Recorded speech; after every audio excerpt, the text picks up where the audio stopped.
Aşkabat'ta su temini sorunları. Aşkabat'ta nüfus için su mevcudiyeti sorunu ağırlaştı.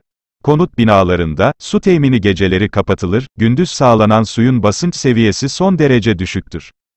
Azadlı'nın muhabiri bunu 9 Haziran'da bildirdi. Muhabire göre, Aşkabat'ın merkezindeki konut binalarında uzun süreli su kesintileri 8 Haziran gecesi başladı. Geceleri hiç su yoktu, gün boyunca basınç normal gücün yaklaşık %20'siydi, küçük bir damlacık aktı. Gün boyunca, saat 18'den sonra her şey düzeldi, ancak bazı mikro ilçeler rejim su kaynağına geçti. 9 Haziran'da, şehir rejimin su kaynağını koruyor, gün boyunca birkaç saat kesinti olduğunu ve geceleri suyun tamamen kesildiğini bildirdiler. Muhabir, bütün durumdaki en olumsuz şey, yetkililerin su temininin kesilmesi ve yeniden başlamasının kesin zamanlaması hakkında halkı bilgilendirme sorumluluğunu almamasıdır.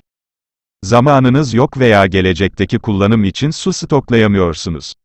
Ona göre, uzun süreli kesintiler sırasında yerleşim bölgelerine teknik su getiriliyor ve konut sakinlerinin ev ihtiyaçları için konteynerleri kendilerinin toplaması gerekiyor. Muhabir, su kötü, çamurlu ve kokuyor. Bu, nüfusun çıkarlarının Kanalıma açık bir abone şekilde olmayı hiçe ve bildirim sayılmasından zilini başka bir şey açmayı değil, unutmayın. dedi.